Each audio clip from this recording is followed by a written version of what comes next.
Donc dans la conversation que Rabbi Nachman de Breslev nous parle, dans la conversation numéro 96, Rabbi Nachman a commencé de parler à un sujet, c'est pas l'essentiel sujet.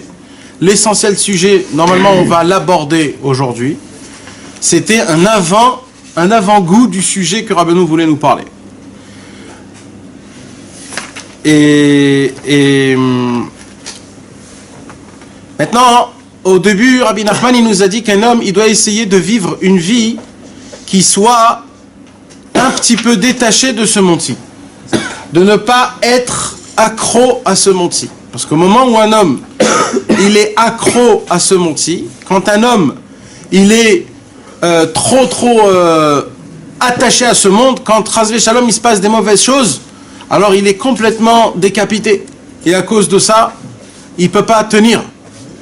Et c'est malheureusement la raison pour laquelle énormément de personnes peuvent tomber à cause des petits problèmes qu'il y a dans ce monde-ci. Mais quand on ne comprend pas que ce monde-ci, c'est un monde de passage, quand on ne comprend pas que ce monde-ci, c'est un monde qui est du va et du vient, quand on ne comprend pas que ce monde-ci, en fait, c'est juste un tsel, comme on dit, c'est une ombre de ce qui doit se passer dans le monde futur et qu'on fait de l'essentiel du nombre, alors malheureusement, on peut s'éclater à chaque fois qu'on se casse la tête, à chaque fois qu'on trébuche, on peut Chazvé Shalom mourir. Qui veut mourir à chaque fois qu'on trébuche? On ne peut pas. Alors c'est la raison pour laquelle Rabbeinu Akadosh il nous apprend qu'il faut essayer de ne pas être attaché à ce monde-ci. Ça veut dire quoi de ne pas être attaché à ce monde-ci? Alors au moment où un homme il a des habitudes et surtout des envies, des plaisirs, des désirs ardents à des choses qui ne sont pas très bien, et jusqu'à croire, savoir que sans ces plaisirs-là, je ne peux pas vivre, alors cette personne-là, la pauvre, elle est pas dans son bon état. Malheureusement, c'est comme ça. Parce que quand je vais parler à quelqu'un, comme quoi par exemple, il faut essayer d'être propre dans le cerveau, d'essayer d'être propre dans le gamma brit, d'essayer de toutes les choses comme ça, d'être toujours joyeux, c'est quoi la première réaction que j'ai? La première réaction que j'ai, c'est très dur. Comment je peux faire? Alors pourquoi je dis c'est très dur? Parce que je vis dans un assemblement de vie qui me fait croire que je suis obligé de passer des problèmes, je suis obligé de vivre comme le circuit que je me suis mis dans mon circuit. Alors tout de suite je me dis, oh là, il me propose un nouveau chemin, je peux pas, c'est très dur, comment je vais faire? Ça c'est pour un homme qui est accro, mais un homme qui est souple, un homme qui est cool, un homme qui est... il est ouvert, il a un esprit qui est ouvert. Alors, grâce à ça, qu'est-ce qui se passe? Il se passe que cette personne, ce qui va se passer avec lui, c'est pas trop grave. Même si c'est des choses, des très hautes montées ou des très hautes descentes, c'est pas tellement grave. Pourquoi c'est pas tellement grave? Parce qu'il est ouvert d'esprit. Et il prend pas les choses très dures. Il est cool. Et Rabbi Nachman, il passe de ça à la spiritualité. C'est quoi la spiritualité? C'est le fait qu'un homme, il doit essayer de commencer à vivre un peu plus spirituellement. Parce que quand un homme, il vit un peu plus spirituellement, qu'est-ce qui se passe? Alors cet homme-là, il commence à découvrir c'est quoi le goût spirituel. Et c'est quoi le goût spirituel? C'est le vrai goût. Pas le faux goût, c'est le vrai goût. C'est le goût où on arrive à découvrir Akadosh Baruch Hu, on arrive à découvrir la Torah, on arrive à découvrir la mitzvot. Et le plus que ça, on arrive à découvrir la connexion avec Hachem. Quand on arrive à découvrir la connexion avec Hachem, alors là, on commence à vivre une nouvelle vie, que cette vie-là, c'est pas une vie qui est normale. Et là, il dit Rabbi Nachman, là vous allez voir c'est quoi la différence d'une vie normale et d'une vie d'un homme qui est connecté avec Hachem. Quand un homme il vit une vie qui est connectée avec Hachem, alors cette vie-là, elle a une autre envergure, mais de folie. Il vit dans une autre sphère complètement. Et il dit Rabbi Nachman, il a donné comme exemple, il a dit combien il faut remercier Hachem qu'on a ce qu'on appelle l'oubli. Parce que qu'est-ce qu'il a l'oubli? Si on n'aurait pas l'oubli et qu'on se serait rappelé des plaisirs et des désirs qu'il y a dans le monde céleste, quand on était avant la création du monde, pas avant que nous on était nés, quand notre Neshama elle était encore dans le ciel, quand on pouvait un petit peu goûter les plaisirs et les désirs de ce qu'il y avait dans le monde futur, si on serait descendu dans ce monti, jamais on pourrait supporter une seule seconde ce qu'il y aurait dans ce monti. Tellement c'est horrible ce monde. Et Rabbeinu, il ne parle pas des problèmes, il parle des désirs. Ça veut dire, imaginez-vous combien ce monti, il n'a rien à nous proposer. C'est juste une illusion, que cette illusion-là, elle nous prend la tête et malheureusement, elle nous casse. Maintenant, ce qu'il y a, Rabbi Nachman, il a dit, c'est Rabbi Nathan qui dit dans l'Ikuta Alachot, il donne un exemple qui est vraiment très spécial. Il dit, imaginez-vous un enfant. Un enfant, quand il va à l'école, alors il n'a pas envie d'aller à l'école. Alors il dit, maman, pourquoi je vais aller à l'école? Je veux pas aller à l'école, je veux rester à la maison, etc. Et il se bagarre tous les matins, c'est une bagarre pour l'emmener à l'école. Il dit, Rabbi Nathan, vous imaginez si cet enfant, il avait un esprit qui était ouvert et qu'on lui aurait expliqué vraiment ce que cet enfant, il peut mériter en allant à l'école. Je parle des écoles qui sont saintes, bien sûr, qu'on t'apprend là-bas la Torah, on t'apprend le Chumash, on t'apprend toutes ces choses-là. Si on aurait la capacité à lui faire passer ce message dans son cerveau, que lui puisse le capter, de qu'est-ce qu'il va gagner grâce au fait qu'il va s'asseoir et qu'il va étudier et qu'il va découvrir c'est quoi la grandeur de Hachem et des tzadikim, etc. Cet enfant-là, il aurait pris son cartable, il aurait couru couru le plus vite possible. Presque il voudrait rester le plus longtemps possible à l'école. Pourquoi? Parce qu'il sait que chaque seconde qu'il passe là-bas, en fait, il va dans un endroit où ce chemin-là, ça va lui ouvrir un monde supérieur à ce que normalement il va vivre. Il dit, mais malheureusement, on n'a pas la capacité de lui expliquer. Il dit, Rabbi Nathan, mais ça, je ne peux pas vous l'expliquer parce que vous comprenez même pas ce que c'est. Donc on ne comprend pas. Il dit, mais maintenant, imaginez-vous pour Rabbi Nachman, ou alors pour des grands tzadikim, qu'ils ont goûté.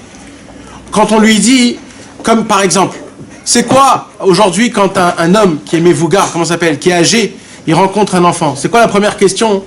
C'est quoi la première question qu'il pose à son enfant? Non. Qu'est-ce que tu vas faire quand tu vas être grand?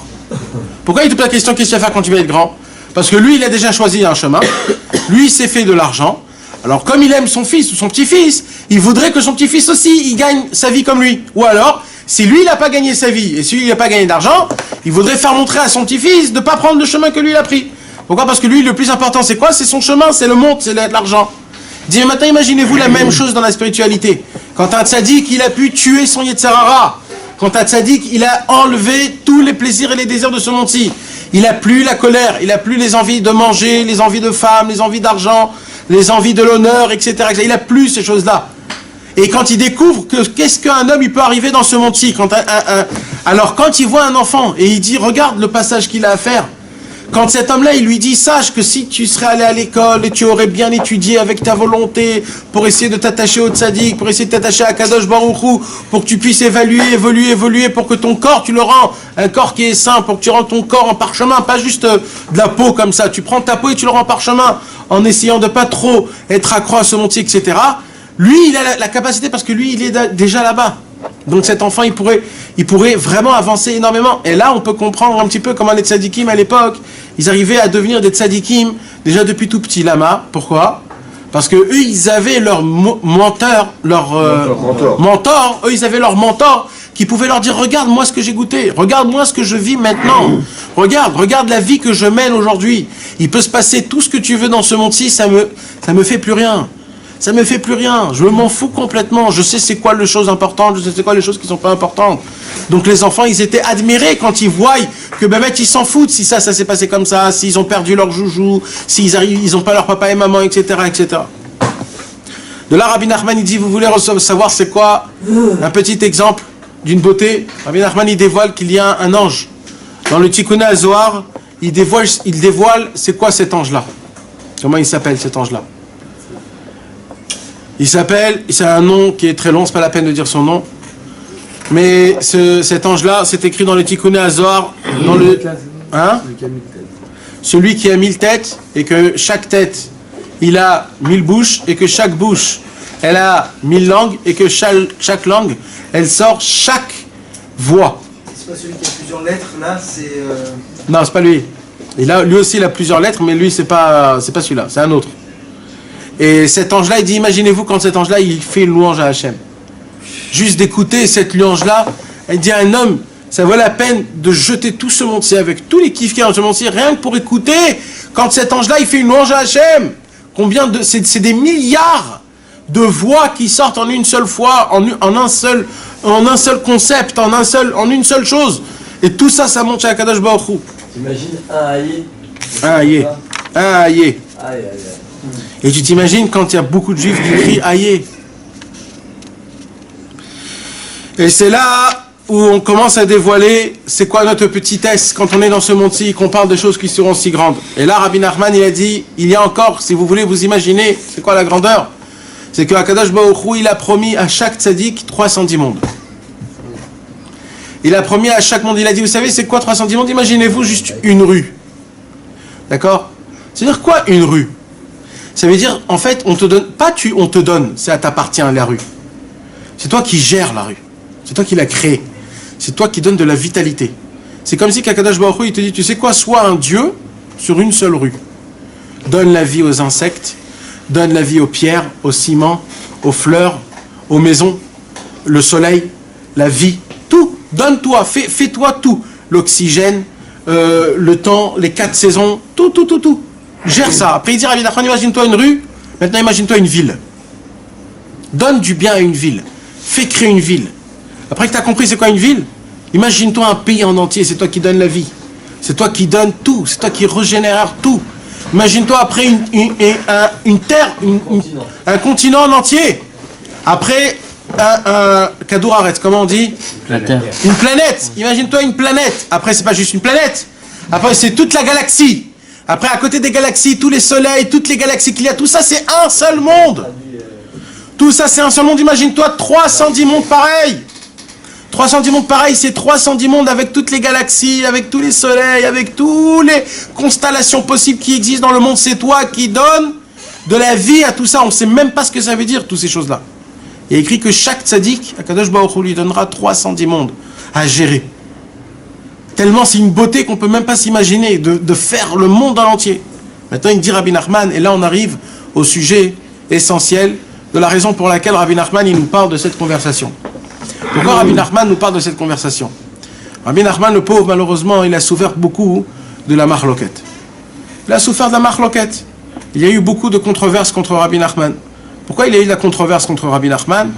Malheureusement, à cause d'un vrai problème, c'est que Rabbi Nachman de Breslev, en étant tout jeune, il a dévoilé un chemin que des personnes qui étaient très âgées et très calées et très bancales dans la chassidoute n'ont pas eu cette force à dévoiler.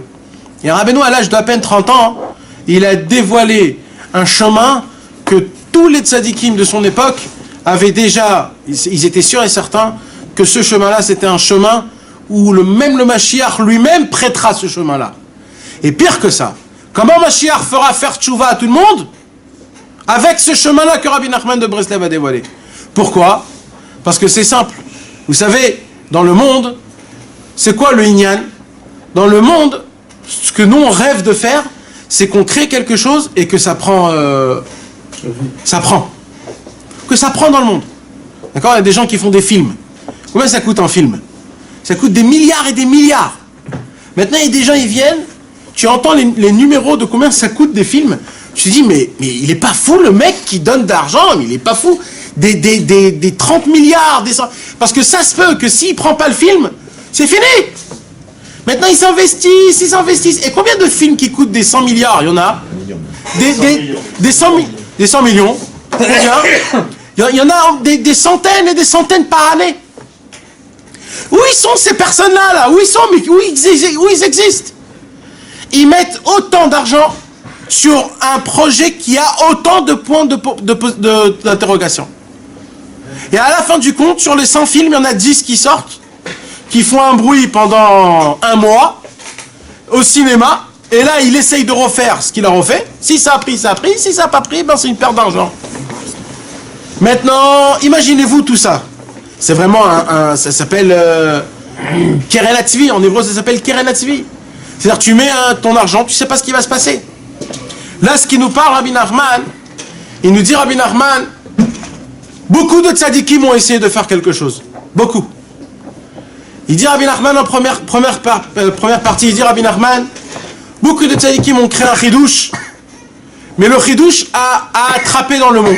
Ça a fait du bruit dans le monde. Ça a même fait de la valeur. C'est des gens qui ont fait tchouva, il y a des gens qui sont rapprochés de Dieu, il y a des gens qui ont écrit des livres que jusqu'à aujourd'hui on en parle. Ça a fait son coup. Mais quand ces tzadikim-là, ils sont morts, alors leurs choses qu'ils ont dévoilées, ça s'est arrêté. Pourquoi? Parce que ça pouvait tenir que quand ce tzaddik-là, il était vivant. Il a dit Rabbi Nachman. Comme quoi, par exemple? Un tzaddik a laissé quelque chose et Non, mais Alors, par exemple, le Baal Shem Tov. Le Baal Shem Tov, il a dévoilé la chassidoute. D'accord? Ça a tenu combien de temps, la chassidoute? Le feu de la chassidoute, ça a tenu combien de temps? Parce qu'aujourd'hui, personne ne sait ce que c'est la chassidoute. La chassidoute, c'est le feu.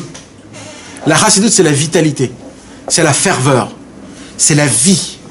C'est de vivre un extasie de Akadosh Baruch Hu que tu es pris par toutes tes émotions, complètement à Hachem tout le temps.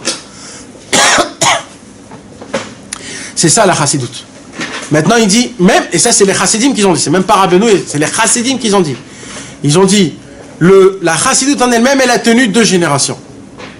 Il y avait le Baal Shem Tov, sa génération, la génération du Magid de Mezrich, les élèves du Magid de Mezrich, et après les élèves du Magid de Mezrich, ça a commencé à plonger. Ça y est, ça a terminé. Ça a commencé à descendre. Après, on a eu comme ça, sur une poignée de mains, des tzadikim qui ont créé vraiment un nouveau chemin.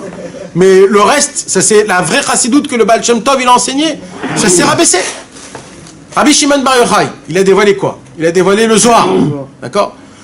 Le Zohar, c'est quoi? C'est pas juste un livre qu'on étudie, c'est pas une Gemara, c'est pas un Midrash. Le Zohar, c'est un contexte. C'est un comment on dit? C'est un concept, pardon. Le Zohar, c'est un concept. C'est pas une étude, c'est pas une sagesse. C'est un concept. C'est quoi le concept du Zohar? C'est de faire un zivug. C'est quoi un zivug, comme on dit? C'est de faire une union entre les mondes d'en haut et les mondes d'en bas.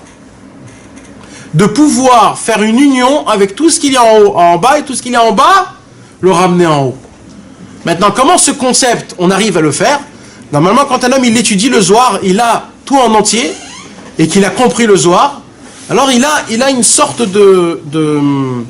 d'avant-goût dans son cerveau de pouvoir comprendre un tout petit peu c'est quoi le lien qu'il y a entre les mondes d'en haut et les mondes d'en bas, et de faire de ça une union.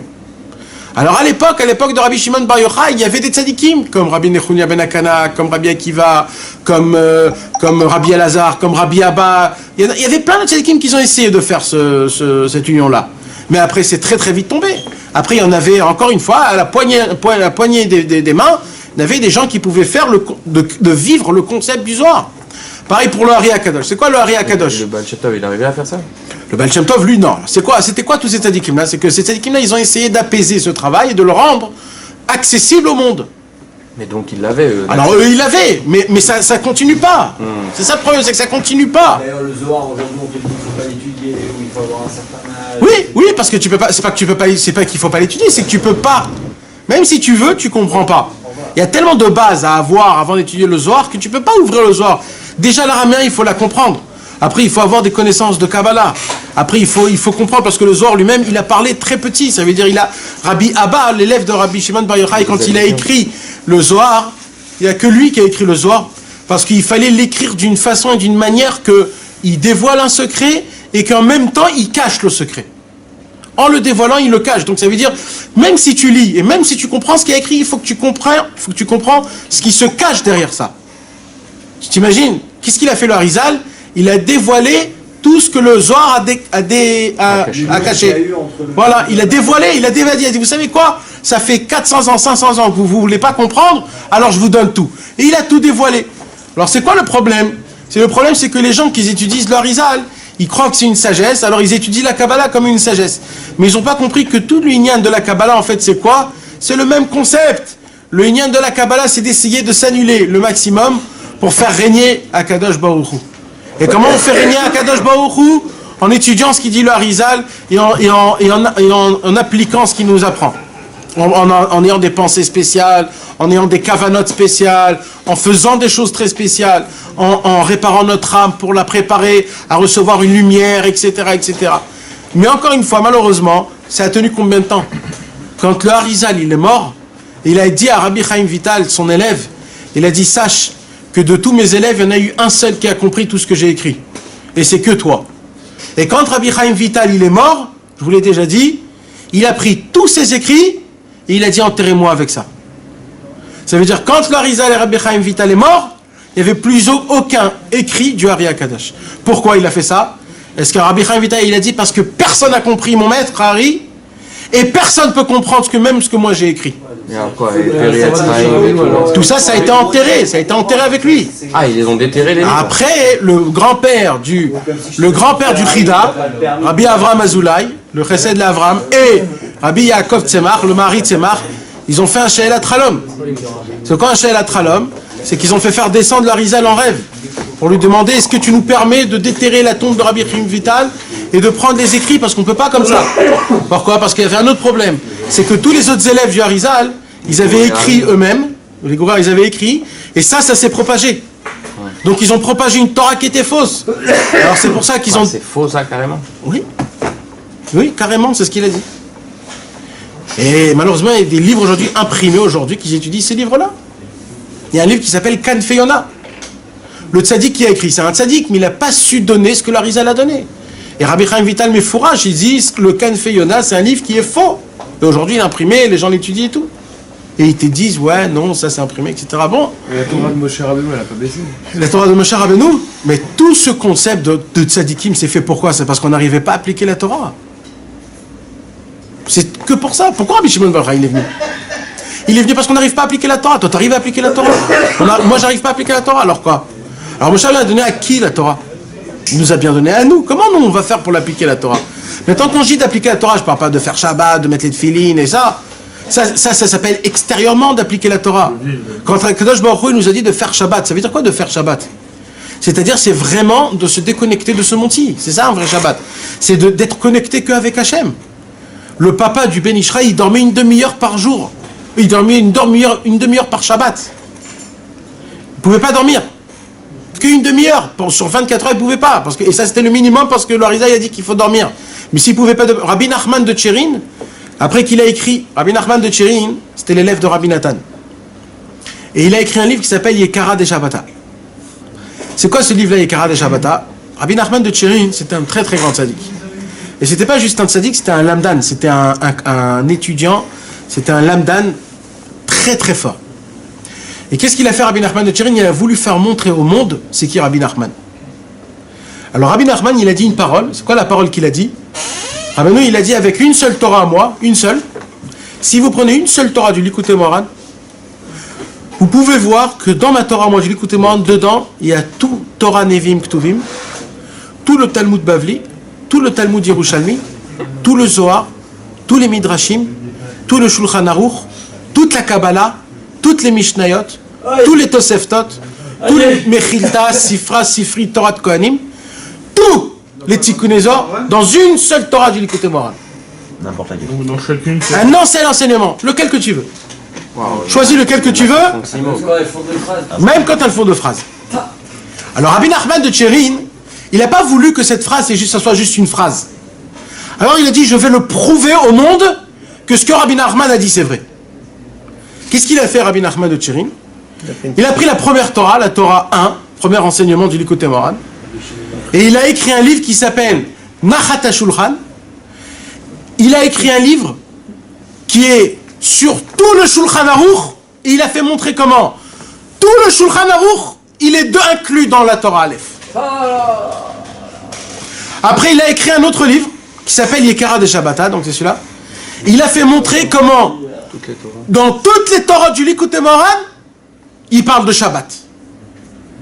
Après, il a écrit un livre, Yareach HaEtanim, c'est sur Rosh Hashanah. Il a fait montrer comment Rosh Hashanah est dans toutes les Torahs du Likutei Moharan. Après, il a fait un livre qui s'appelle Zimrat Haaretz, où il a fait montrer comment le thème de Eretz Israël, il est dans toutes les Torahs. Après, il a fait un livre sur Brit. Et il a fait montrer comment sur Brit, il y a toutes les Torahs. Et ainsi de suite. Et ainsi de suite. Et après, il a fait plus que ça. Rabbeinu, le Rav de Tchérin, il a fait beaucoup plus que ça. Ah, c'est le Rav de Tchérin. C'est pas le Rav de Tulchin. Rav Tulchin n'a pas écrit le livre. Machan, son fils. Rav Avram.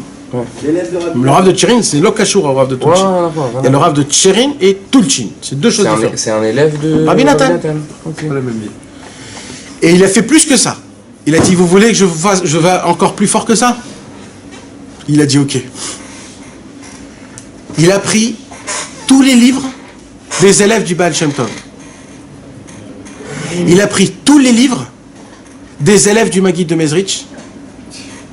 Et il a fait montrer comment tout ce qu'eux ils parlent, Rabbeinu en a parlé. Mais à une dose qui est encore plus forte. Un il s'appelle Lashon Chassidim et un il s'appelle Derer Chassidim.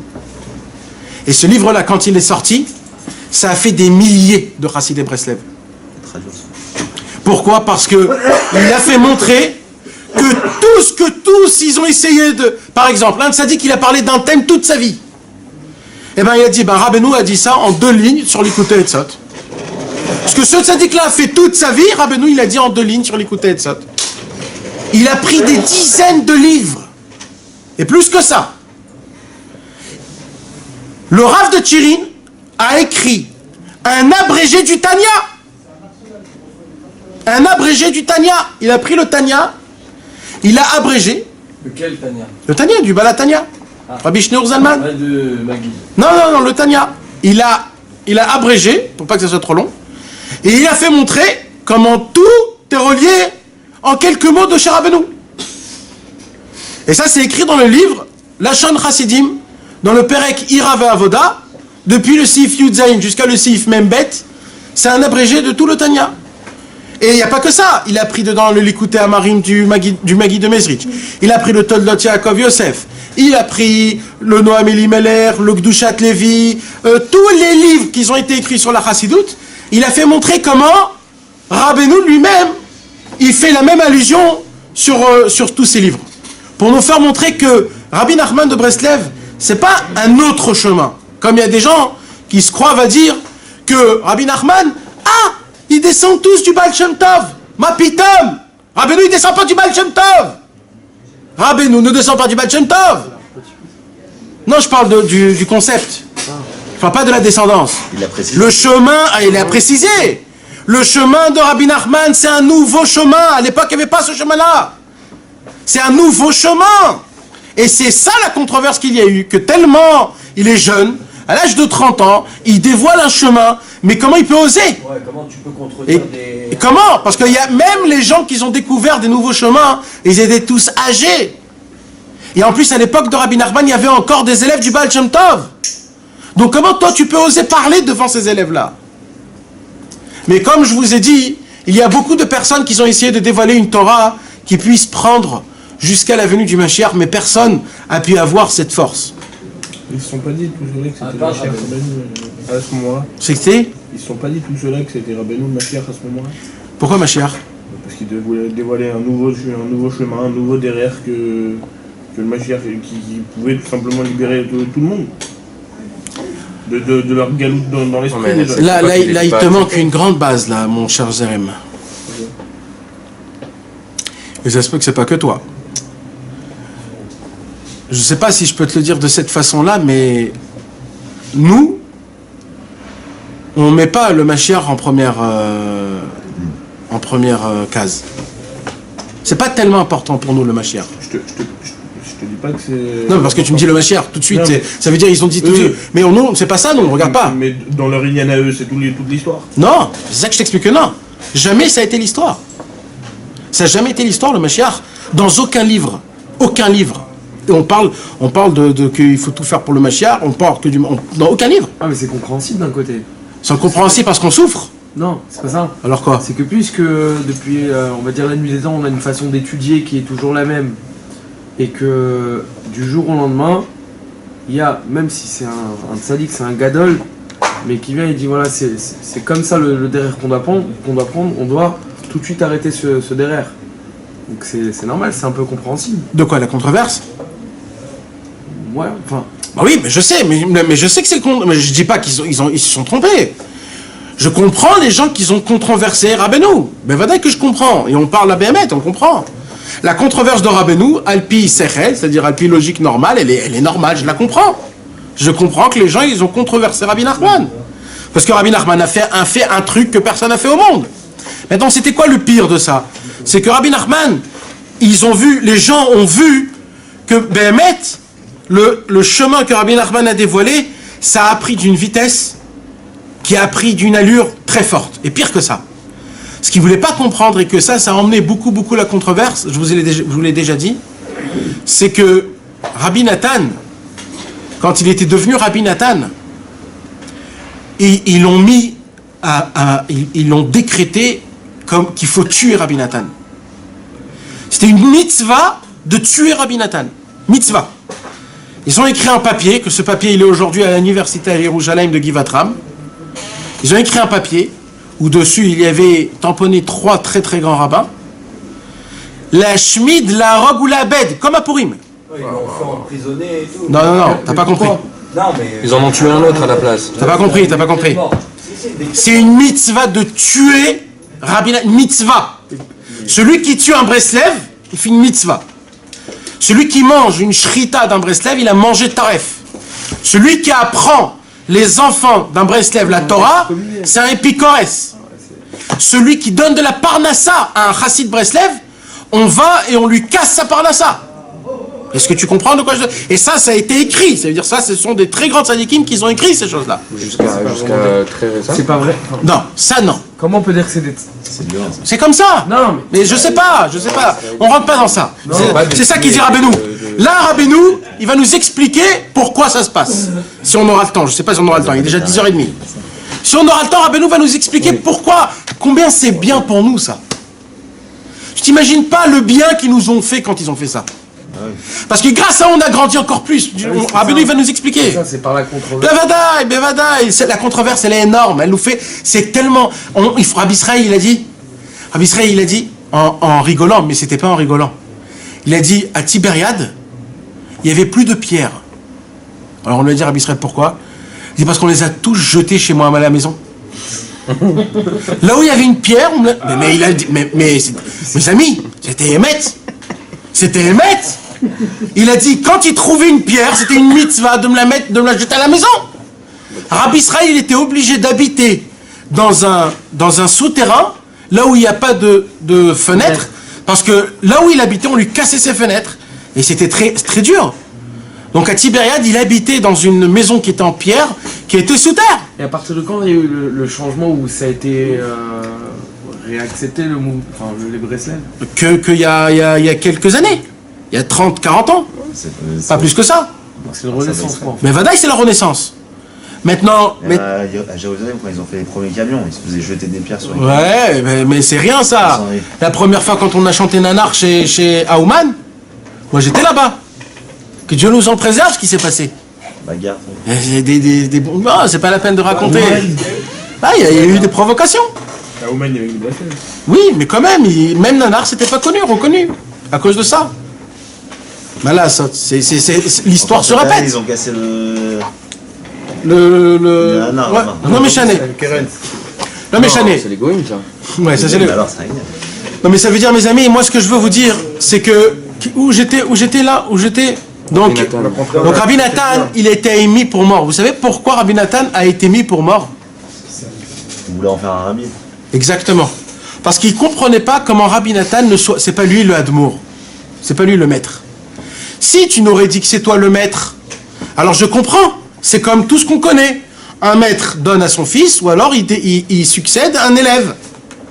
Mais quand tu nous dis que Rabbeinu ne succédait personne, et que jusqu'à la fin de la venue du Mashiach, il n'y aura que des élèves, on ne peut pas comprendre ça.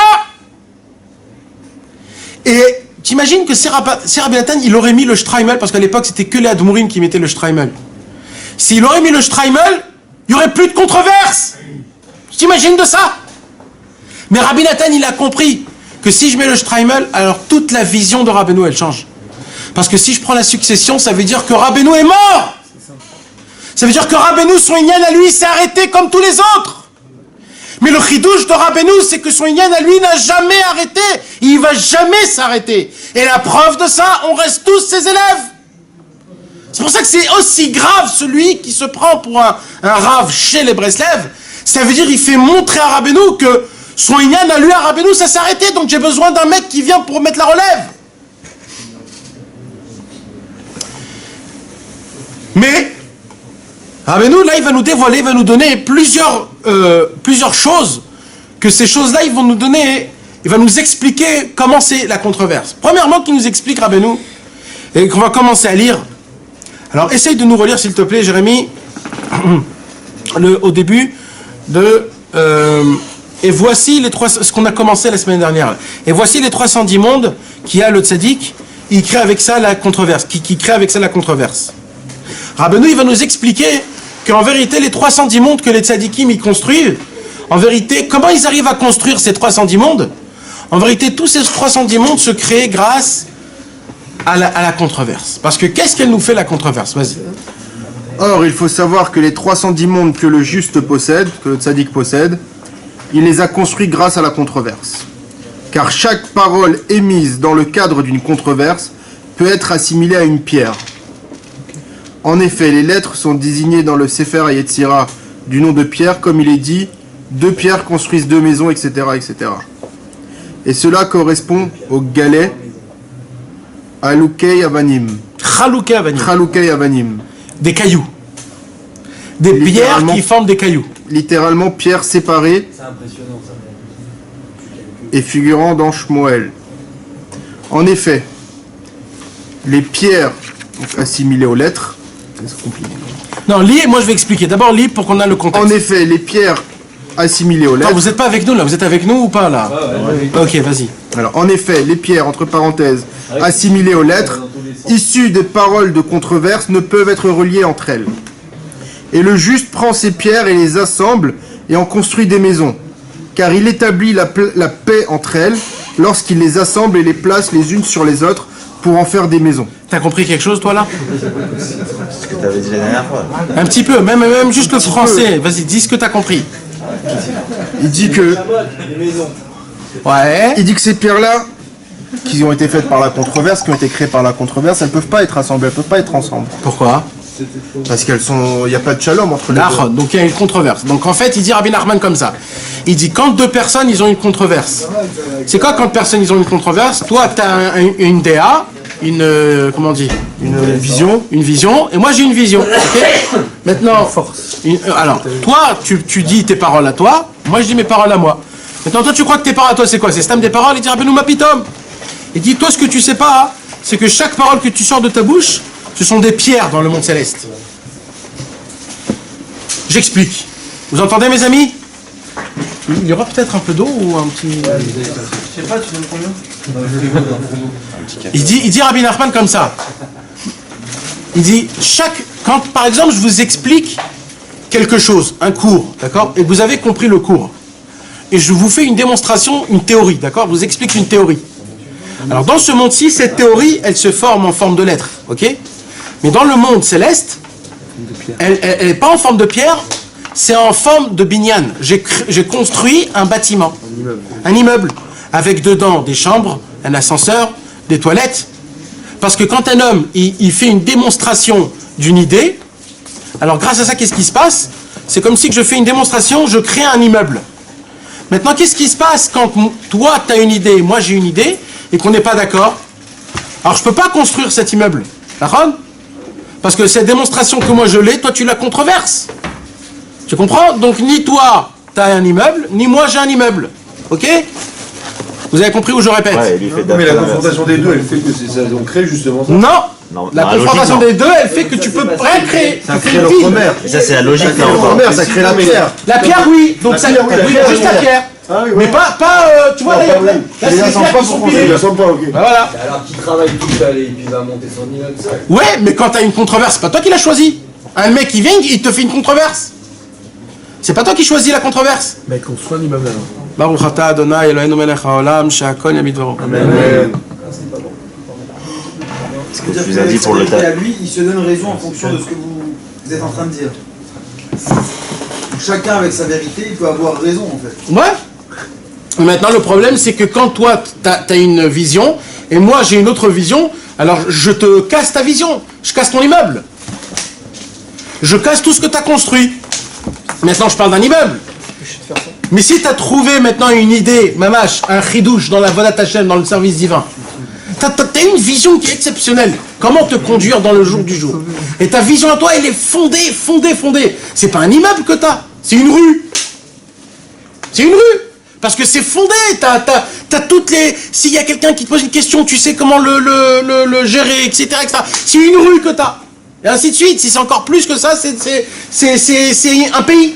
Mais dans ce cas-là, tu me gardes pour toi. Tu vas pour toi, mais maintenant c'est pas toi. Maintenant il y a quelqu'un qui vient et qui te dit ce que tu dis toi, je suis pas d'accord. Là, qu'est-ce qui se passe? Il a pris un marteau, il a fait comme ça.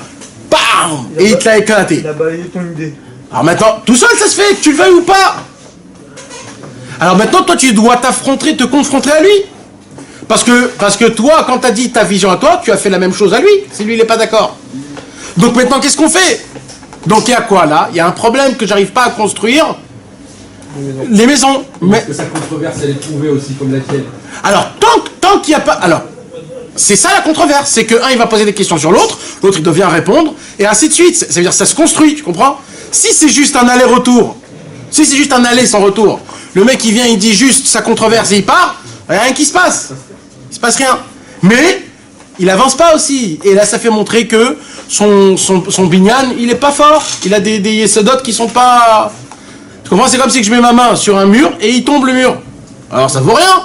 Moi je veux mettre ma main dans le mur et je veux m'allonger, je veux que ça soit assez fort. Et non, c'est l'inverse. Hein? Mais là, dans le livre, Attends, non, pas encore. Hein? Quand il y a une vraie controverse, il y a deux propositions qui tiennent la route. Dieu qui traîne la route, mais un et détruit l'autre. Entre tzadikim, Oui, c'est ça. Là on parle entre tzadikim. Ils sont opposés. Ouais, ils sont opposés. Encore une fois, là on parle entre tzadikim. D'accord? On parle pas entre nous. Nous on est des nazes. Nous on n'a aucun rien du tout, nous. Nous c'est de l'air contre de l'air. En fait c'est des vents, des tempêtes, en fait, ce que nous on fait. Mais les tzadikim, eux, ils ont des bases énormes. D'accord? Imagine-toi Einstein. Ah, d'accord? Einstein, il a dévoilé la Torah Tayachasut, c'est-à-dire, comment on dit?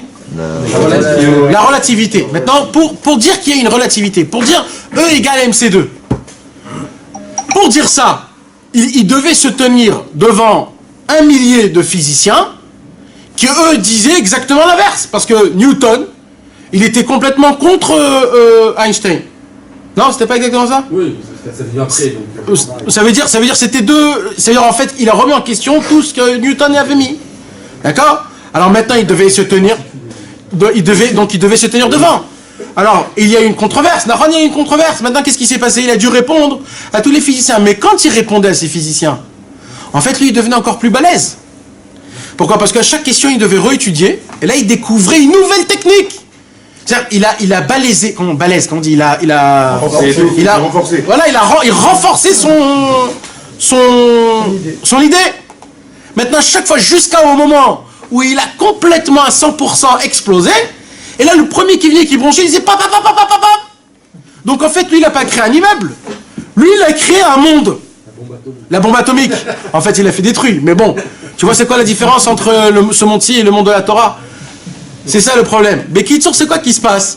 C'est que lui, il a créé quelque chose. C'est ça qu'il dit Rabbi Nachman. Quand tu dévoiles une Torah, un enseignement qui a la possibilité de changer la vie, et qu'il y a un autre tzaddik qui vient et qui s'oppose à toi, malheureusement, qu'est-ce qu'il fait? Il vient et il te casse ce que toi tu as créé. Et nous, on est en train de créer, le travail d'un tzaddik, c'est de créer 310 mondes. Comment il crée 310 mondes? En dévoilant la Torah, en dévoilant des enseignements, en dévoilant des chemins, des conseils, des conversations, des contes, etc., qu'ils arrivent à faire changer la personne. Mamash, il arrive à changer. Il n'a pas besoin de personne vivant, il arrive à changer. Alors il dit, Rabbi Nachman continue. Ça, c'est jusqu'à maintenant ce qu'on a parlé. Donc qu'est-ce qui se passe? C'est les pierres que, comme ils sont en marloquette, donc les pierres ne peuvent pas se mettre ensemble. Alors au lieu que les deux tzadikim créent eux deux un empire, chacun, il détruit l'empire de l'autre. Il établit la paix au foyer, le shlom bayit. Attends, un peu avant, juste un peu avant. C'est ça, il avance déjà. Et le juge, alors je reprends, et le juste prend ses pierres et les assemble. Alors maintenant, il y a, là il dit le juste. Le tzaddik. Ça veut dire, ça, au-dessus de ces deux tzadikim là, il y a un seul tzadik, il n'y en a pas deux, il y en a un, que lui, il arrive à faire le shalom bayit. C'est quoi shalom bayit? La paix dans la maison.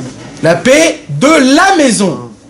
Pour créer la maison, pour créer le binyan qu'il a construit. C'est ça le shalom bayit, il dit Rabbi Nachman. Le vrai shalom bayit, c'est quoi? C'est de pouvoir prendre deux Non, c'est-à-dire deux binyanim, deux maisons que chacun il a créées. C'est comme un homme et une femme. Et les mettre ensemble et créer une seule maison. Quand une femme, elle reproche quelque chose à son mari, elle ne reproche pas Stam. Elle lui dit parce que t'es comme ça, et toi t'es comme ça, et toi tu fais comme ça, et toujours t'étais comme ça, etc. Donc elle s'est construit un truc. Et toi tu dis mais non, tout ça j'ai fait ça parce que ça, et parce que ça, et parce que t'es comme ça, et moi je suis comme ça. Et lui aussi s'est créé un binyan. Maintenant, ils peuvent pas chacun vivre dans sa maison. Eux deux, ils doivent vivre dans une seule maison. Alors on a besoin d'un shalom bayit. C'est quoi le shalom bayit? Ils cassent les deux maisons et ils forment une maison pour eux deux. Mais il dit Rabbi Nachman, la racine du mot shalom bayit, c'est ce qu'on est en train d'expliquer. C'est que chaque parole qu'un homme y sort, ce sont des pierres. Et quand chacun de son côté il crée un immeuble, il bâtit un building. C'est le chine des lieux. Alors, c'est ça le Inyan, c'est quoi? C'est que quand il y a la controverse, quand quelqu'un vient te casser ton building, c'est d'essayer de se créer, de les mettre ensemble. Pas de un qui casse l'autre. C'est pour ça que quand... Ce que tu avais expliqué à Rosh Hashanah, que quand il y a chaque juif qui vient à Ouman à Rosh Hashanah... Non mais ça c'est pas ça du tout. Ça rentre pas dedans? C'est le même contexte de Sefer HaYetzira qu'on a dit, il fait ça, mais c'est un autre contexte. C'est un autre contexte. Parce que là-bas on parle des tsiroufim, des gens qui viennent à Ouman, parce que là-bas il dit que les âmes ce sont des pierres. Là il dit que c'est les paroles que ce sont des pierres. Donc c'est deux contextes. T'as compris? Pas méchané. Oui, mais c'est que ça, le fait d'y aller, c'est que tu renforces. Ça, c'est certain. Il est en controverse, entre guillemets. C'est certain. Il est en controverse encore aujourd'hui. C'est pour ça. Benoît, il a dit plus de personnes y viennent à Ouman à Rosh Hashanah, plus j'arrive à construire un empire qui est encore plus grand, et grâce à ça, j'ai plus de force. Donc, il établit la paix au foyer, le Shlom Bayit. Dans l'exemple présent, c'est comme s'il établit l'entente entre les pierres qui étaient jusque-là séparées. Et les maisons ainsi construites vont former une ville, et les villes formeront tout un monde, et peu à peu, le juste finira par construire 310 mondes. C'est comme ça qu'on construit les 310 mondes, vous avez compris? C'est-à-dire, qu'est-ce qu'il fait le tzaddik? Le tzaddik, il se met au-dessus. Il fait le shalom bayit. Il prend deux tzaddikim qui sont à controverse, il prend leurs paroles, leurs pierres, et lui-même, il crée avec leurs paroles à eux, une maison. Et c'est ça le travail. Le travail du tzaddik authentique, c'est d'aller voir des tzaddikim qui sont en controverse, de prendre leurs paroles, de prendre leurs pierres, et de créer un bâtiment à eux deux. Mais est-ce qu'un tzaddik qui est dans la controverse, il peut aussi faire ce travail? C'est-à-dire, il y a un tzaddik, il a construit son binyan, il y en a un autre qui lui donne une controverse, il a construit son binyan. Alors, et celui-là qui... Pas un troisième. Alors écoute-moi bien. Il est dans la contradiction déjà. Alors viens. Oui, mais viens. Après, en avançant, il peut. Venez, je vais vous dire. Il a la controverse. Je vais vous dire un truc. Ça veut dire quoi, Shalom Bayit, d'abord? C'est de rapprocher les deux versions. Les deux versions en faire une. C'est ça? C'est pas de prendre les deux versions de faire une, c'est de créer une nouvelle Torah à travers les deux. À travers les deux. Mais lui, il doit pas. Et même quand c'est le tzaddik authentique, il a la controverse. Alors attends. Alors là, je vais vous apprendre c'est quoi la controverse. Alors écoutez bien ce que je vais vous raconter. Un jour, il y avait un très grand tzaddik. C'était qui ce grand tzaddik? C'était le Admour de Radzin. C'était qui le Admour de Radzin? C'est celui qui a découvert, le premier qui a découvert le fil bleu qu'on met sur les tzitzit. Mais ça, c'est dans la Torah déjà? Oui, mais le problème c'est quoi? C'est que le poisson qui est fait à base de ce sang bleu, le coquillage, il n'existe plus, on n'arrivait plus à le trouver. Et lui, il a consacré toute sa vie à la recherche de ce coquillage. Toute sa vie. Il est allé dans les endroits les plus perdus à l'époque. Il appelait des physiciens, des chimies, des docteurs de... Comment on appelle ça? Le trélette, on parle du le trélette. Et c'est le coquillage. Le coquillage. C'est le nom d'un coquillage. Ouais. Ça s'appelle le crispinus. Le crispinus, c'est le nom du coquillage. Alors le crispinus, il était à la recherche jusqu'au jour où à la recherche, il a trouvé le coquillage. Toute sa vie, il a écrit des livres, etc., etc. Ce tzaddik-là, les premiers au monde qui ont mis le trélette, c'était qui? C'était les Breslev. Alors, un jour, ce Admour-là, il a dit, je peux vous poser une question? J'ai tourné chez tout le monde. Je suis allé chez les plus grands. Personne n'en veut. Ils m'ont tous fait des problèmes. Comment ça se fait que c'est vous les premiers qui ont mis le fil bleu? Comme ça, il a dit à Rebbe Avraham ben Nachman. Alors Rebbe Avraham ben Nachman, il a dit, je m'excuse de ce que je vais te dire, mais je vais dire la vérité. Nous, on ne le met pas parce que c'est toi qui l'as trouvé. Rabbi Nachman de Breslev, avant de mourir, il a écrit un livre caché qui s'appelle la Megillat Starim. C'est quoi la Megillat Starim? C'est tout ce qui va être dévoilé jusqu'à la venue du Mashiach. Et Rabbeinu, il a dévoilé le temps du Mashiach, la date, le jour, l'heure, le nom et l'âge du Mashiach. Dans ce livre-là. Tout. Il a décrit d'année en année, depuis la mort de Rabbi Nachman jusqu'à la venue du Mashiach, d'année en année, tout ce qui va se passer. Tout. C'est des manuscrits, C'est pas un livre, c'est des manuscrits.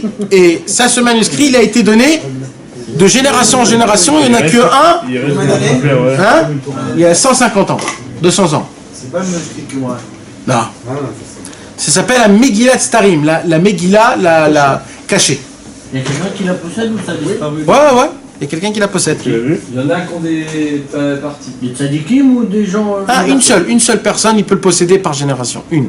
Ah, il y a une personne Une seule personne, avant de mourir, il la donne à quelqu'un. Ah, c'est un tzadik qui l'a. Ouais. Une personne qui possède. Ce tzadik, il sait ce qu'il en est. Et il sait. C'est pour ça qu'il n'y en a que un qui peut savoir. Pourquoi il a écrit ça? Je sais pas. Il y en a un. Ah non, mais là, les gens ils savent qui c'est. Les gens ils savent qui l'a. Genre dans les Breslev trucs. Il y en a quelques-uns comme ça qui savent c'est qui. Et si toi tu sais ça, ça veut dire que tu sais qui c'est? Non, tout le monde sait. Moi, ce que je te dis ça, tout le monde sait ce que c'est. Tout le monde sait qu'il y en a un et tout le monde sait qu'il y en a un petit peu. C'est connu. C'est connu. Ça sert à quoi? Ça Dieu... Non, ça sert à rien. Ça sert à rien. C'est pas que ça sert à rien, Chas Shalom. C'est quelle raison? Est-ce que Dieu même il veut que ça se dévoile, tu dis? Bah non, c'est pour ça que c'est pas dévoilé. C'est pour ça que c'est caché. Parce que justement, avant que tu arrives, on a une question. Est-ce que le Mashiach il a été choisi depuis qu'il est né ou c'est quelqu'un qui a fait un travail sur soi-même et c'est comme en phrase genre de libérer le peuple juif? Mais en vrai, si tu dis ça, ça veut dire qu'en vrai, il a été choisi depuis qu'il est né. C'est pas quelqu'un qui... Mais l'un ne va pas Ça forcément veut dire contre beaucoup de l'autre. choses aussi. Ouais. Non mais mes amis, c'est pas ça le... Il a dit quoi? Alors là-bas dans la Megillat Starim, Rabbi Avraham ben Nachman, il a dit au Admour de Radzin, il a dit ce que tu sais pas, c'est que dans l'année Tafresh Memchet, Rabbi Nachman de Breslev a dévoilé que le Trelet, il va être dévoilé. Et comme ça, c'était la même année que toi-même tu l'as dévoilé, donc Rabbi Nachman, il nous l'a déjà dit, ça fait déjà 70 ans avant, il y a déjà 70 ans on savait que ça allait être dévoilé. Attendez. Voilà, donc on t'attendait. C'est-à-dire, on le fait pas parce que c'est toi qui l'as trouvé. C'est Rabbeinu qui nous l'a trouvé à nous. Et alors, il y en a chez Breslev, ils sont pas au courant de ça parce qu'ils mettent le blanc. Alors non, ça c'est parce qu'il y a des personnes qui sont pensent pas, autrement. Malheureusement, c'est comme ça chez Breslev, chacun il fait ce qu'il veut et... Rabbeinu pour toi. Non, mais hier, on écoute à la fois. Quoi? Il dit qu'il faut mettre le blanc. Comme on n'est pas sûr qu'on a... Ouais, mais ça c'était avant qu'il a été dévoilé. Maintenant que ça a été dévoilé, ça a été dévoilé. Nathan, il savait ça. Ouais. Mais il peut pas Rabbi Nathan écrire que ça va être dévoilé comme si tout est normal. Ouais, c'est déjà... Même Rabbi Nathan, il parle jamais de Rabbeinu comme si c'était lui le tzaddik. C'est comme ça, on est obligé de laisser les gens chercher. Ouais. Comment le sang d'un coquillage? C'est bleu. C'est vraiment un coquillage, c'est pas un poisson. Justement, c'est quelque chose qui est... C'est pas un poisson. C'est un coquillage. C'est un coquillage. Mais qui sont mes amis, pourquoi je vous ai raconté tout ça? Le Admour de Radzin, il est venu à Ouman. Il est venu à Ouman, le Admour de Radzin. Et quand il est venu à Ouman, il a vu des Chassidé Breslev. Et il a vu le service divin des Chassidé Breslev. Il a dit, comment c'est possible qu'il y ait une controverse contre des gens aussi grands? Il est allé à Ouman, il a ressenti un sentiment que jamais il a ressenti. Alors il est allé demander à un Chassid Breslev et il a dit, raconte-moi un petit peu la controverse de Rabbi Nachman. Alors il a dit, il y avait le Shpolé Zaïdé, que le Shpolé Zaïdé, c'est lui qui a fait la première controverse contre Rabbi Nachman, il a dit ça et ça et ça et ça et ça et ça, et ils ont tous fait comme ça et comme ça et comme ça. Et il dit, et Rabbi Nachman, qu'est-ce qu'il a fait? Il dit, bah il a rien fait. Il a dit, maintenant j'ai compris quelque chose que j'avais pas compris pendant des dizaines d'années. Il a dit quoi? Il a dit, j'avais pas compris pourquoi la controverse entre Moshe Rabbeinu et Korach, dans la Torah ça s'appelle Machloket Korach ve'adato. Korach et son équipe. C'est pas Korach et son équipe, c'est Korach et Moshe. Et il a dit, maintenant j'ai compris qu'en fait toute la marloquette, ça va dans un seul sens. Le tzaddik authentique, il est jamais en marloquette, lui il s'en fout, tout le monde parle de lui, mais lui il est même pas dans leur délire. C'est ça la marloquette contre Rabbeinu. Parce que la marloquette contre Rabbeinu, les gens ils font leur délire, mais le Rabbeinu il est même pas là-bas. Les gens ils parlent de lui, mais faites ce que vous voulez les gars, mais de qui vous parlez de moi? Ok. Donc ce qu'il a construit, il est pas... Donc lui, il est jamais atteint. Il est jamais atteint. Jamais atteint, parce qu'il est pas dans leur truc à eux. Même Rabbeinu il dit une phrase dans Chaim Oren, il dit que justement cette personne-là, même lui il aime pas. Ouais, Nachman. Rabbeinu il a dit, la personne qu'ils ont créée d'eux-mêmes dans leur imagination, c'est qui Rabbi Nachman, mais moi je suis contre elle. Parce qu'ils parlent même pas de moi. Ils parlent même pas de moi, ils savent même pas qui c'est Bichlal. C'est ça le Inyan, tellement les gens ils sont complètement d'une façon aveuglés. Maintenant, qu'est-ce qui se passe? Rabbi Nachman donc, il a jamais été en controverse. Jamais. Pourquoi? Parce que Rabbi Nachman, il rentre pas dans leur délire. Eux, c'est eux-mêmes qui se mettent en controverse, qui font leur délire, etc. Et lui, c'est même pas Bichlal ce qui se passe. C'est pour cela que qu'est-ce qu'il fait Rabbeinu? Rabbeinu, le travail du tzaddik, c'est quoi? C'est de prendre toutes ces personnes-là qui font la controverse, de prendre ces paroles-là et de rendre de toutes ces paroles-là une Torah. Il prend toutes ces paroles-là et il dévoile une Torah. Par exemple, cette sikha-là qui nous parle de la controverse, pourquoi il a dit? Parce qu'il y avait une controverse. Donc grâce à la controverse que Rabbeinu il a eue, il nous a dévoilé cette Torah-là. Maintenant, vous savez combien de Torah il parle sur la controverse? Une dizaine. C'est grâce à qui? C'est quoi cette Torah-là? C'est grâce à la controverse. Donc qu'est-ce qu'il a fait Rabbeinu? Il a pris les paroles dures de la controverse, des gens qui lui parlent contre lui, qui l'insultent, qui le maudit.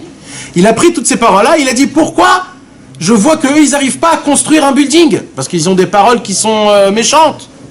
Alors je vais prendre ces paroles, je vais construire une Torah. En fait, eux, ils savent même pas le bien qu'ils font avec Rabbeinu. En fait, c'est des cadeaux. C'est comme si quelqu'un, il prend... c'est un imbécile qui dit, je sais pas quoi faire avec des billets de 500 €. On peut pas s'acheter un chewing-gum avec 500 €. Alors il jette les billets de 500 €, il dit, donne-moi des billets de 10. Et je lui donne 2-3 billets de 10 juste pour qu'il s'achète son chewing-gum. C'est ça qu'ils font les tzadikim. Les tzadikim qui parlent contre Rabbi Nachman ou contre la Shita de Rabbeinu, qu'est-ce qu'ils font?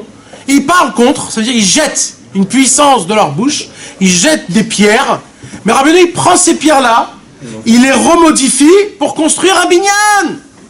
C'est qui est bénéficiant? Tout le monde. C'est moi. Et lui à la fin de son compte. Vous comprenez mes amis? Mais nous aussi en vérité on doit prendre exemple sur ça. Même si on n'est pas comme des tzadikim à construire des binyanes, mais si par exemple on entend des choses qui sont un petit peu exagérées sur Breslev, on s'en fout, en vérité, il faut même pas réagir. Mais non, on s'en fout, mais c'est ça, il faut pas prendre parti, c'est ça le secret. Un vrai homme, il s'en fout, mais il aime Bichlal, comme si il parle de quelqu'un d'autre. Mais de qui tu parles, frère? Il faut même pas le calculer, il parle même pas de toi, ni de Rabbi Nachman. C'est pas le même Rabbi Nachman, il parle du Rabbi Nachman, le sien à lui. Il s'est créé un Rabbi Nachman, il parle contre ce Rabbi Nachman. C'est comme ça. Ils s'en foutaient complètement. À l'époque, c'était la même chose. Ils n'avaient pas compris Rabbi Nachman, ils parlaient d'un Rabbi Nachman qui... Nachon, c'est exactement, c'est ce qu'on a dit. Ça lui faisait quand même de la peine. C'est quoi? C'est dans la mouche et l'araignée qu'il explique comment... C'est dans la mouche et l'araignée qu'il explique comment il est descendu. C'est comment, quand il s'endort sur la draine, après il explique. Et à un moment donné, s'il n'y a pas de la montagne aussi qui est protégée par le... C'est qui la montagne? T'as pas vu le cours qu'on a fait? Non, sur ça, non. 2 cours de 2h30. Sur la mouche et l'araignée? Ouais, la mouche araignée 1, la mouche araignée 2, regarde sur YouTube. Non. Là-bas, il y a des secrets Chaval à Lazman. Chaval, on explique tout. La mâche. C'est la folie. La mouche et l'araignée 1 et 2. C'est le cholet. C'est pas que, c'est tout, toute la marloquette en général. Pourquoi Rabbeinu il a installé un processus aussi long? C'est veut dire quoi aussi long? En réalité, son but c'est un petit peu de rapprocher tout le peuple juif. Nachon. Il avait la capacité de pouvoir installer quelque chose de plus rapide que ça. Explique-moi. Dans le travail sur soi des juifs, de dévoiler un petit peu plus... J'arrive pas à comprendre. C'est quoi plus rapide? C'est quoi qui est long chez nous? Tu veux dire sans la controverse? C'est quoi qui est long, par exemple? Explique-moi l'inverse. Ce qui est long, c'est tout le lien de toute l'assimilation de toutes ces informations. Alors, Rabbi Nachman a dit comme ça une parole. Dans Chaim Oran, je ne sais pas si vous lisez Chaim Oran, mes amis, mais il faut commencer à lire. Dans Chaim Moran, il y a écrit comme ça. J'ai la possibilité, par une seule asaga, comment on dit asaga? Perception. J'ai la possibilité, par une seule perception divine, si je la fais descendre, vous devenez tous des tzadikim. Ah, Ben Nachman a dit, mais si c'est ça, pourquoi Hachem il a besoin de créer un monde alors? Que Dieu se travaille lui-même.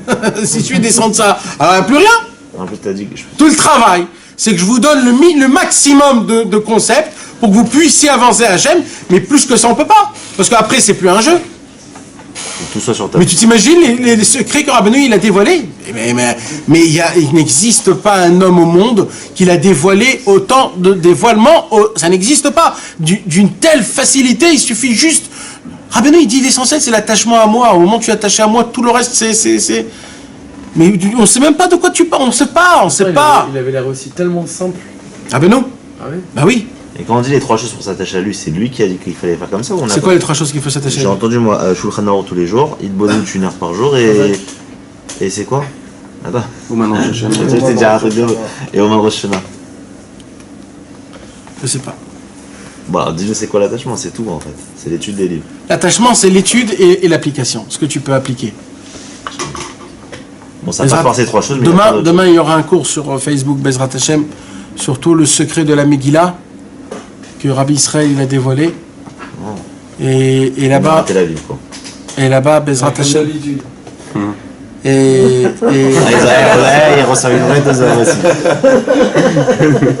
là-bas, il y a beaucoup ce Inyan-là de savoir comment tout ce concept qu'on vient de parler. Attends, c'est le cours de quoi là-bas?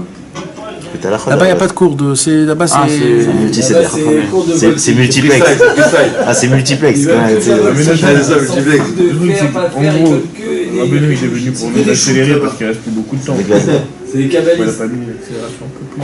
Là, je t'explique. Parce que c'est. D'accord, il n'y a plus de jeu. Ici, t'as le truc. C'est terminé. Je suis d'accord avec toi. Ouais.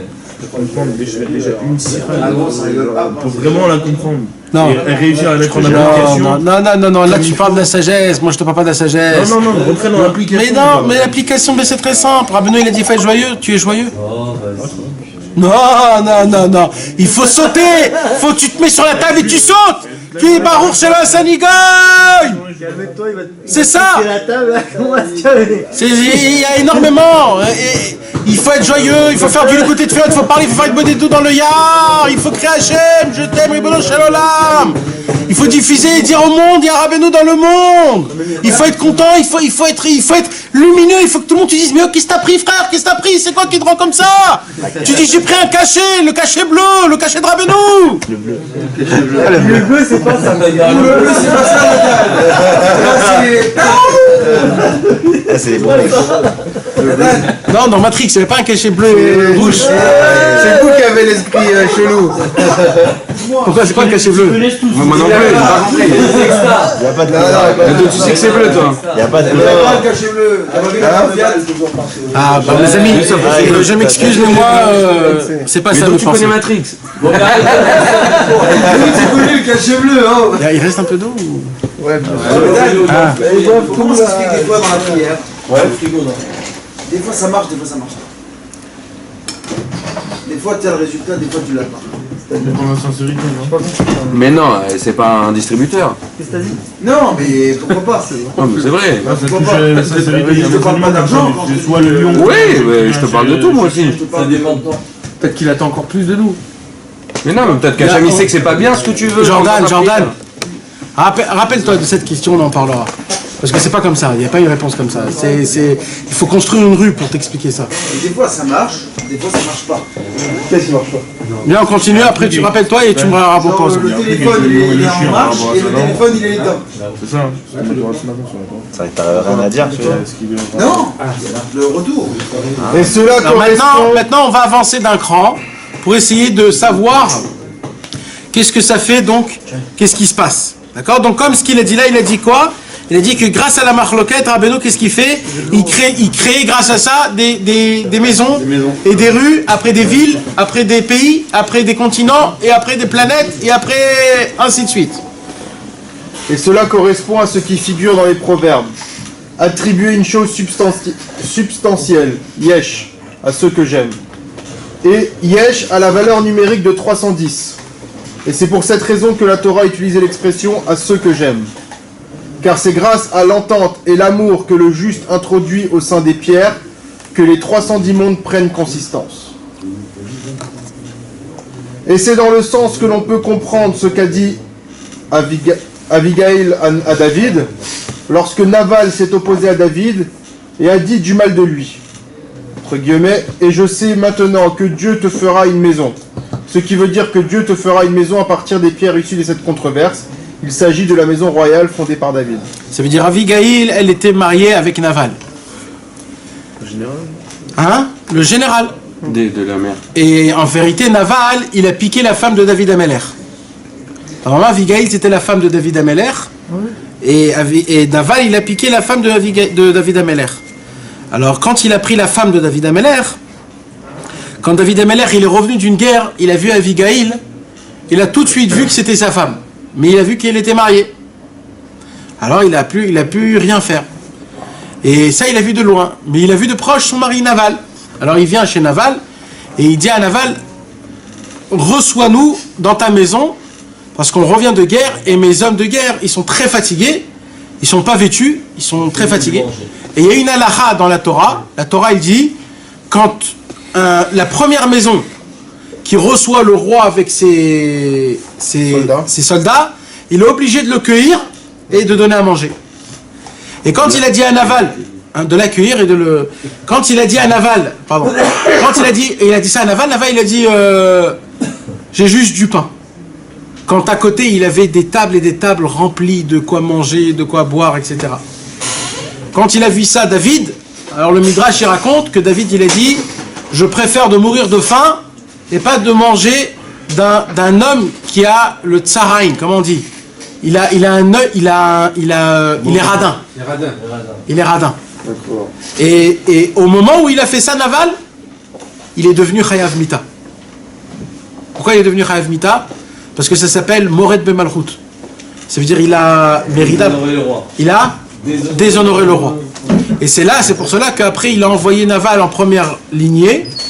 Et quand il est mort, il a pris Abigail, sa vraie femme. Maintenant, quand il a revu Abigail, elle a appelé David. Et elle a dit, ne coûte pas mon mari c'est un rachat, c'est un nul, c'est un naze. Rentrez-vous chez moi et mangez tout. Et quand Naval il a vu ça, il ne pouvait pas supporter ça. Il ne pouvait pas supporter comment sa femme lui fait quelque chose comme ça. Alors Abigail, elle vient chez David et lui dit, il va venir, il va te crier, ne fais pas attention. Qu'est-ce qu'elle dit? Elle dit comme ça, grâce à mon mari, tu vas construire une maison. Maintenant, dans le pshat, on ne comprend pas, pour Kecher, où il est le lien, ils sont en train de manger. Mais il dit, grâce à mon mari, tu vas créer une maison, parce que mon mari, qu'est-ce qu'il va faire? Il va te faire de la controverse contre toi. Mais toi, comme tu es un très grand sadique, tu vas prendre cette controverse, tu vas te créer une maison. Donc de cette controverse, tu vas gagner. Et dans le chat, la maison, c'est le temple. Non.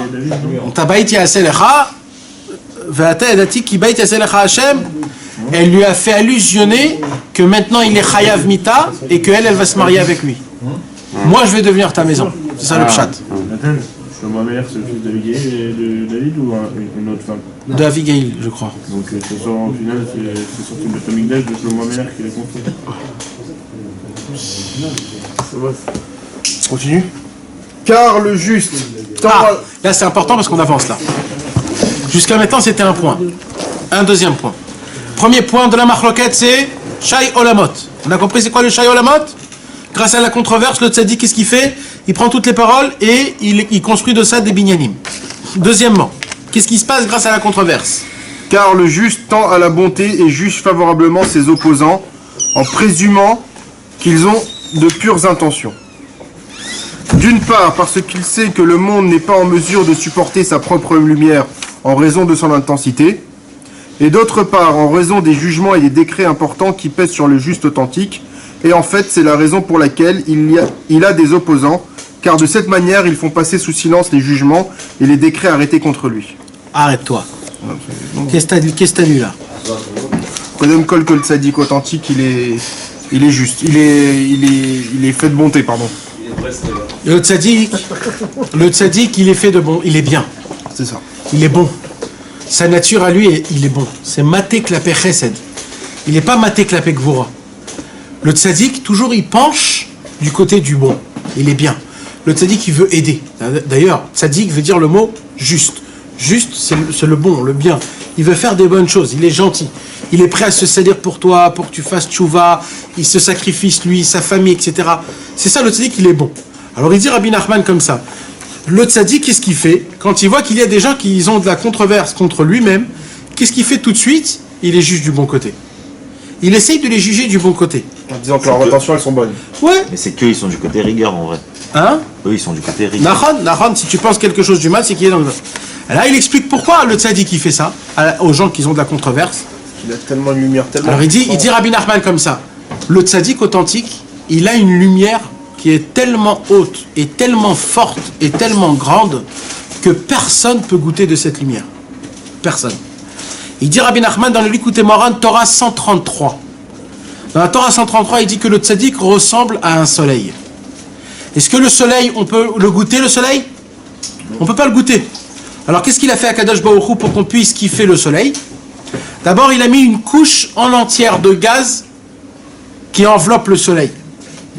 Après la couche de gaz qui enveloppe le soleil, il a mis une autre couche qui enveloppe le soleil pour pas qu'on ait des explosions du soleil. Autour de la Terre, tu veux dire? Non, autour du soleil. Il y a une couche.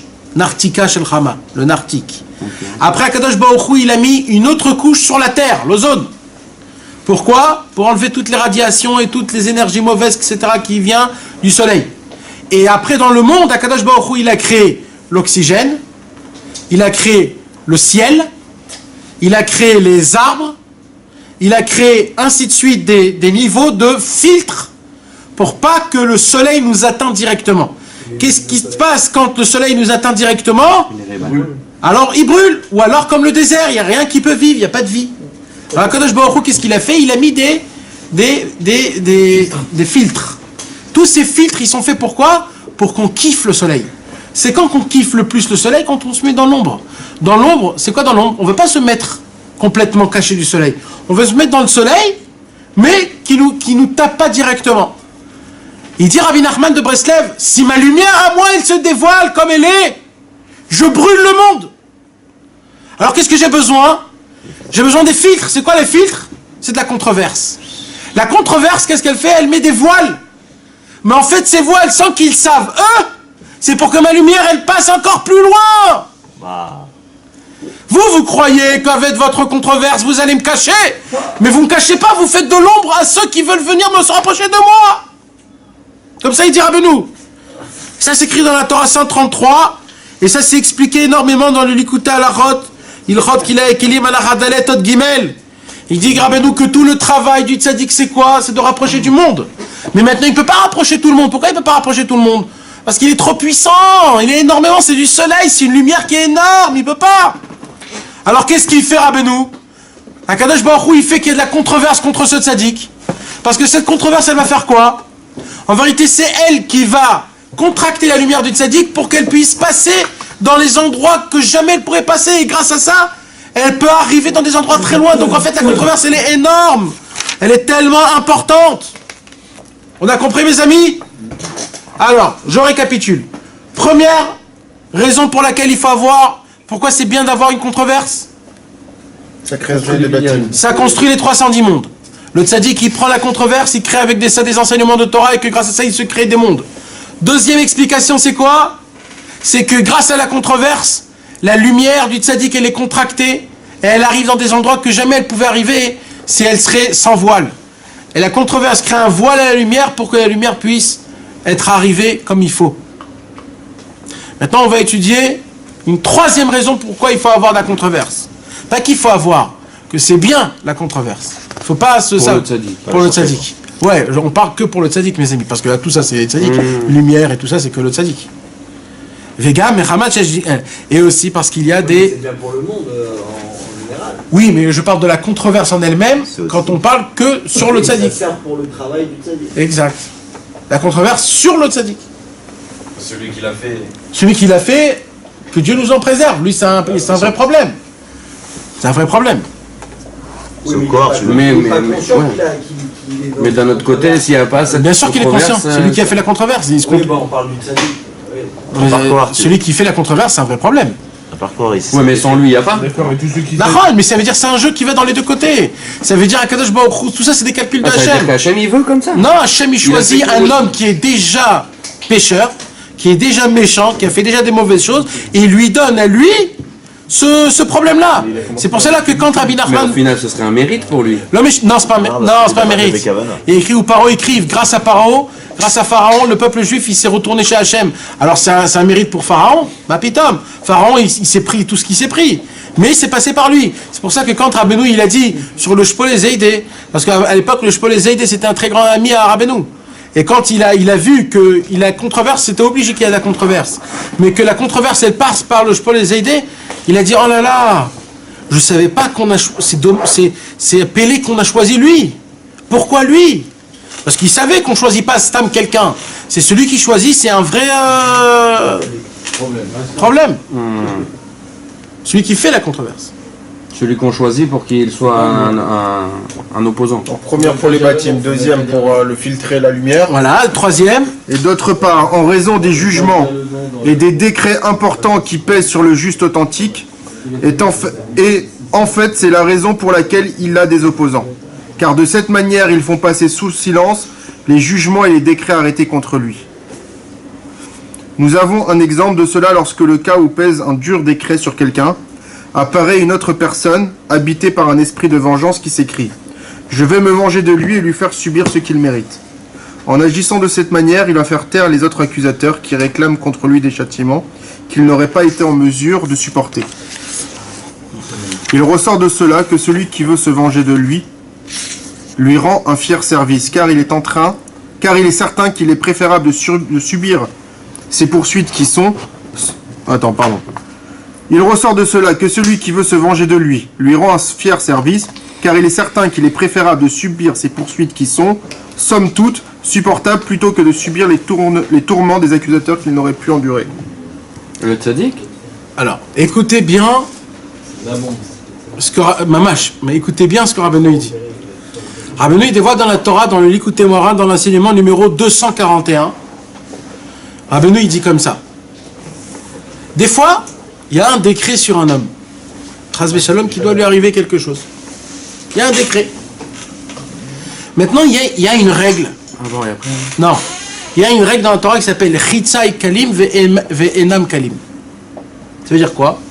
C'est-à-dire, le décret que Akadosh Baruch Hu, il envoie sur quelqu'un, il l'envoie par un ange. Et cet ange, c'est quoi? C'est un ange qui a été créé du péché de l'homme.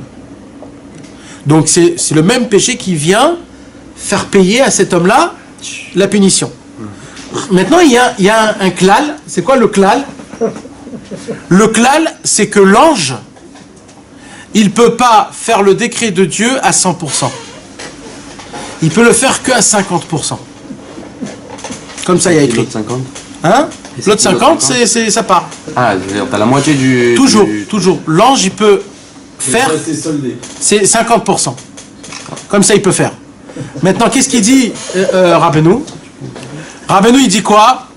Il dit, par contre, un homme, il a la possibilité de faire du mal à 100%. De quelqu'un? Sur quelqu'un. Wow.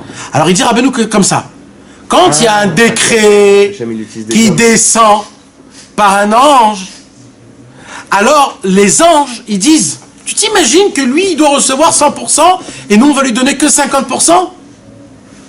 Alors viens, avant qu'on donne le décret, viens, on voit s'il n'y a pas un homme qui est son ennemi qui veut lui faire du mal.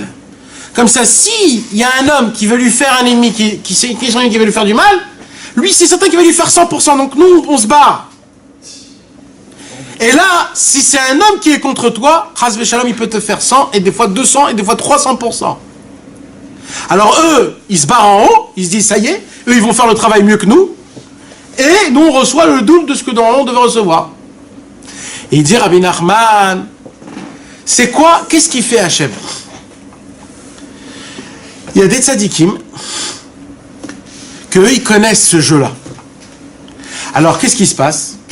Chez les tzadikim, il y a le Yetzer Hara qui veut faire quoi? Il veut tuer par exemple Rabbi Nachman. Pourquoi? Parce qu'il voit que Rabbi Nachman, il est en train de tuer le Yetzer Hara. Alors il dit, le Yetzer Hara, je vais me venger de Rabbeinu. Alors il dit, le Yetzer Hara, mais j'ai un problème, parce que tout ce que je peux me venger, je peux lui faire que 50%, pas 100%. Alors qu'est-ce qu'il faut que je fasse? Il faut que je trouve quelqu'un qui soit contre Rabbi Nachman, pour que lui, il puisse faire un travail mieux que moi. Donc je vais créer une controverse contre Rabbi Nachman, pour que cette controverse-là, elle puisse l'anéantir encore plus. Sauf que ça fait pas ça. Alors, il y a un tzaddik qui s'appelle Rabbi Baruch de Mejibouj, qui était l'oncle de Rabbi Nachman, que lui, il a entendu ça. Alors, qu'est-ce qu'il a dit? Il a dit, moi, je vais faire la controverse contre Rabbi Nachman. Dès qu'il a dit, je vais faire contre Rabbi Nachman, le Tzara, il est vite montant, il a dit, ça y est, j'ai un homme. Et lui, qu'est-ce qu'il a fait? Il est venu lui donner juste une petite baffe. Et en lui donnant cette petite baffe, il a tout fait, et là le Tzara il a eu les boules parce qu'il pouvait rien faire. Rabbi Baruch il a rien fait. Et là Rabbeinu il était complètement libre. Parce que lui il a fait un jeu contre un jeu. T'as compris? Maintenant, ça c'est au début. Maintenant il y a... Quoi donc? La claque qu'il lui a mis, c'était pas vrai? Non, c'était pour enlever... Là, c'était pour faire un tout petit, parce qu'il faut faire quelque chose quand même. Mais donc, moi, je préfère de faire... sa cavana, quand il lui a parlé C'était pour ça. Non, mais c'était pour ça, Bémet. C'était pour ça. C'était pas méchant. Et toute la controverse qu'il avait Rabbi Baruch, c'était pour lui enlever le kitrouk du Yitzhara en haut. Mais ça, c'était quand il était jeune. Après, quand Rabbeinu est devenu beaucoup, beaucoup plus grand, là, c'était inversé. Là, c'était quoi? Là, Rabbeinu, qu'est-ce qui se passe?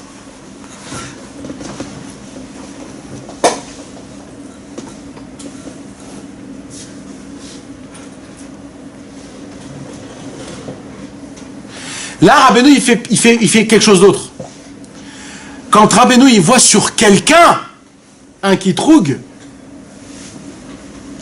alors c'est le tzaddik lui-même qui rentre en controverse contre cet homme pour que l'ange y part et pour que Rabbeinu lui-même fait, soi-disant, ce qu'il doit faire, mais en toute petite dose. C'est pour ça qu'on voyait que Rabbi Israël, il faisait des choses qui étaient très très dures sur nous. Comme Rabbi Baruch, donc. Ouais, mais là c'est Rabbeinu qui le fait, parce que quand c'est Rabbeinu qui le fait, c'est encore plus grand, plus fort. Mais pour ça, il faut qu'il y ait de la controverse. Parce que c'est ça toute la controverse. Contre lui? Contre lui ou lui contre les autres. C'est pareil, c'est une controverse. Controverse, ça va à deux sens. Donc en fait, on apprend, c'est quoi la troisième raison qu'il faut qu'il y ait de la controverse? C'est que grâce à la... Et d'où on voit ça, pardon mes amis? Où on voit ça le plus simple? Quand Cosbi Batsour et Zimri Ben Salou... Zimri Ben Salou, c'était le tzaddik de tout la tribu de Shimon. Et qu'est-ce qu'il a fait, Zimri Ben Salou? Il a pris la fille de Balak, elle s'appelait Cosbi Batsour, et il est allé avec elle devant tout le peuple juif. Maintenant, Moshe Rabbeinu, il avait oublié, c'est quoi la halacha quand un homme il va avec une goya? Qu'est-ce qu'il faut lui faire? Alors, et d'un coup, Pinchas, qui avait l'âge de 16 ans, ou 13 ans, il y a plusieurs midrashim, il a dit à Moshe Rabbeinu, tu nous as appris que Kanaïm Pogimbo, que c'est qui doit s'occuper d'eux? C'est ceux qui jalousent Dieu. Alors Pinchas, qu'est-ce qu'il a fait? Il a pris son bâton, et il les a plantés les deux, il les a tués. Qu'est-ce qu'elle dit la Torah? Elle dit la Torah, Hachem voulait tuer, anéantir toute la tribu de Shimon. Mais le fait est que Pinchas a tué que Zimri Ben Salou, ça a été le compte pour tout le peuple juif. Ça veut dire que Pinchas, il a pris le kitroug. Quand il a pris le kitroug, l'ange il a dit, ah, il y a un homme qui va prendre le kitroug, donc il va mettre le paquet. Mais lui, il a dit, non, je vais tuer que un. Et quand il a tué que un, ça y est, l'ange, il peut plus intervenir. Au moment où il donne son envoyé au l'homme, il peut plus reprendre. Donc il a tué que un, et ça, au lieu de tuer un millier. Vous avez compris? Et pour Purim, par exemple, le fait qu'il y ait eu un décret sur Israël, sur les Juifs. Alors ça aussi. Ça s'est transformé. Non, ça c'est un autre lien complètement Purim. Purim, c'est une lumière qu'elle n'a jamais existé, Purim. Ça n'existe pas, Purim. Purim, c'est quelque chose qui n'a jamais été dans la Torah. Purim, c'est Purim. Il n'y a aucune shayachut à rien du tout. Purim, c'est le but de Pessah. Purim, c'est le... Bon, on va pas rentrer dans ça, mais on a compris, mes amis, c'est quoi le secret, le troisième secret? C'est que grâce à la controverse, qu'est-ce qu'ils font? Quand eux, ils ont la controverse contre nous, contre les Chassidés de Breslev, contre Rabbeinu, grâce à ça, ils enlèvent tous les kitrugim qu'il y a sur Rabbeinu et sur nous. Donc quand vous entendez la controverse contre nous, et quand vous voyez que les gens, ils nous maudissent, qu'ils nous mettent des mauvaises... ils nous enlèvent des kitrugim, ils savent même pas tout ce qu'ils nous enlèvent. Est-ce que c'est ce qui se passe? Doulatenu. Quand on a jeté des pierres à Rabbi Nathan, quand Rabbi Nathan il est venu pour marier son fils Rabbi Yitzhak, et il est venu comme ça pour l'emmener à la choupa, et quand ils sont venus pour l'emmener à la choupa, les mitnagdim, ils ont pris des pierres, ils ont jeté sur le khatan et sur la kala, et la choupa elle s'est mise en balagan, tout le monde il s'est éparpillé, etc. Et Rabbi Nathan, après quelques heures, ils sont tous revenus, ils ont essayé de remettre, et ils cherchent Rabbi Nathan, ils ne savent pas où il est Rabbi Nathan.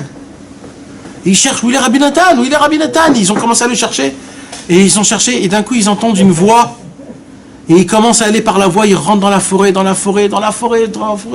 ils rentrent, jusqu'à qu'ils entendent Gdulatenu vetifartenu Yegale Mashiach tzidkenu Gdulatenu vetifartenu Yegale Mashiach tzidkenu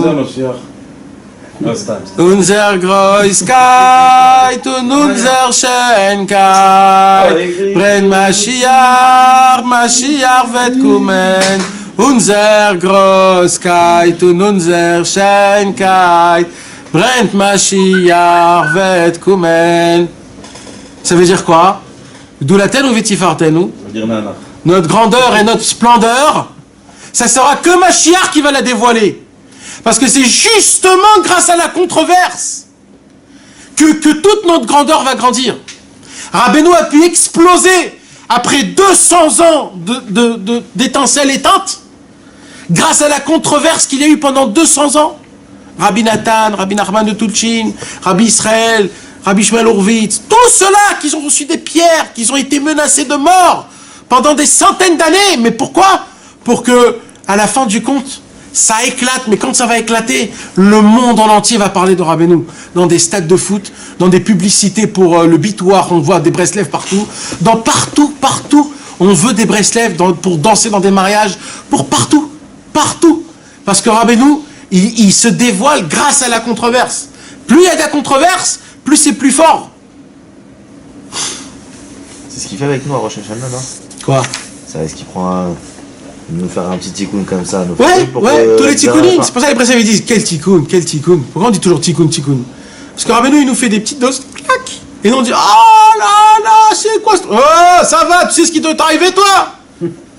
Et nous on se plaint, mais c'est un petit truc comme ça. On a un lit qui est avec un ressort qui te met sur ton truc. T'as perdu ta valise. On t'a pris ta bouteille de blackjack ou des trucs comme ça. Comment on dit? C'est Jack Daniels. Je connais pas, mes amis. Dire black, le whisky black. Blackjack, c'est un jeu de casino. Ah, pardon. Maintenant, la dernière. Encore on te l'a pris, mais pour allumer le mangal, c'est relou quand même. La dernière controverse.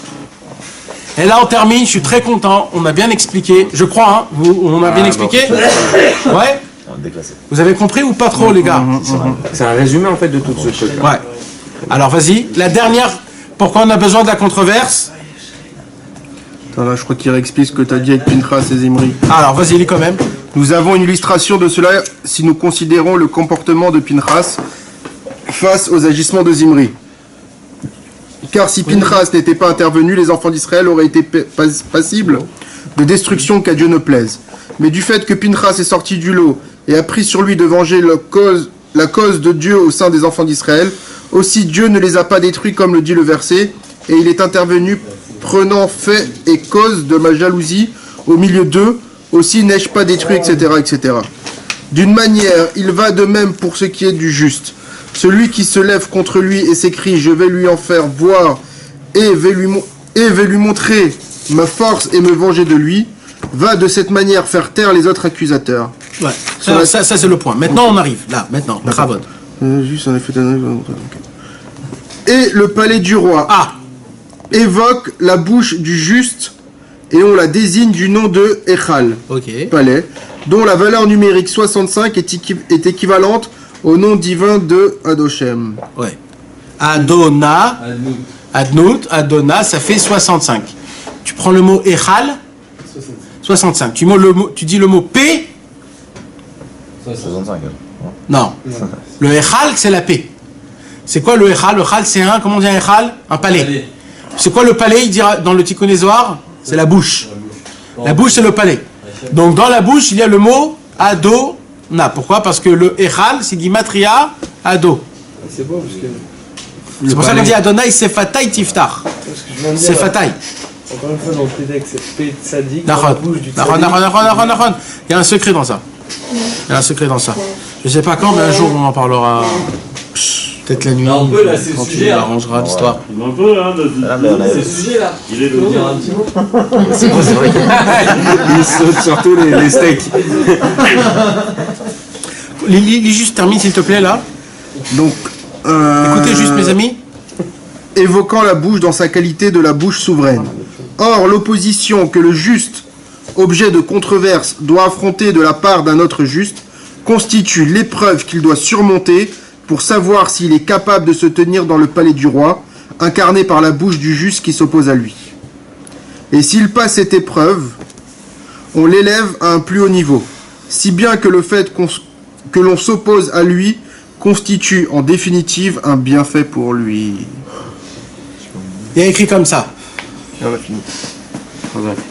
Il y a écrit, c'est un peu de la Kabbalah, mais juste, on va pas rentrer dans ça, on va juste vous expliquer des thèmes. On a dit, la bouche, dans la Kabbalah, on appelle le palais. Un palais en hébreu, on dit Echal. Echal, c'est la valeur numérique numéro 65. 65, c'est la valeur numérique du nom de Adona. Ok? Maintenant, il y a écrit dans Patach Eliyahu qu'on lit avant Mincha et avant Shacharit, on dit Malchut P. C'est-à-dire qu'il Malchut P, Torah Shebal P. C'est-à-dire qu'il y a la royauté dans la bouche. Il dit Rabbi Nachman, quand on donne de la controverse contre un tzaddik, c'est pour voir si il se tait ou s'il répond. S'il se tait, c'est qu'il a de la royauté dans sa bouche. C'est-à-dire quoi de la royauté dans sa bouche? Qu'il arrive à régner sur soi-même, de ne pas parler. Et il dit Rabbeinu, quand tu parles pas, tu montes de palais en palais. Et ça, c'est la preuve, si le tzaddik il sait se taire, qu'il peut monter de niveau. Donc à chaque fois qu'on envoie une controverse à un tzaddik, en vérité, c'est pour le faire monter de niveau. Et comment il va monter de niveau? En se taisant, en ne pas en n'étant pas rentré dans la marloquette de la. Et ça, c'est le signe. Et s'il répond, c'est qu'il n'est pas apte de monter. C'est pareil pour les élèves. C'est pareil pour les élèves. C'est pareil pour les élèves. On ne doit pas répondre. Non, j'ai dit qu'on ne doit pas répondre. Le fait est que tu réponds pas. Non, mais parce que tu pourrais dire que c'est pas. On est m'évasé le kavod de Rabbeinu. Non, il y a une mecha'a. Je vous ai appris qu'il y a une mecha'a. C'est quoi une mecha'a? C'est une contestation, on dit? Ouais. Une protestation? Ouais, protester. Une protester. Il y a une protestation qu'il faut faire avec un chemin. De dire, je suis pas d'accord avec les paroles que tu as dit, je relève l'honneur de mon maître. Et c'est tout. C'est tout. Comme ça, dans ces mots-là. Il y a écrit que quand Rabbi Nathan il était en haut chez lui à la maison, il y avait en bas des chassidim qui y attendaient avec des battes de baseball. Ouais. Des bâtons de fer, etc. Ils étaient en bas et ils attendaient que Rabbi Nathan il descende pour le défoncer.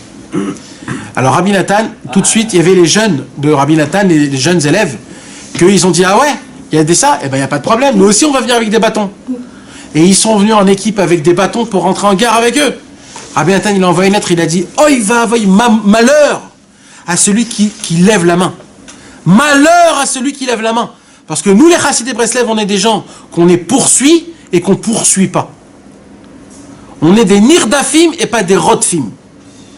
Mais ça n'a pas aidé, ils se sont bagarrés et ils ont pris 3 Chassidei Breslev et ils les ont mis en prison.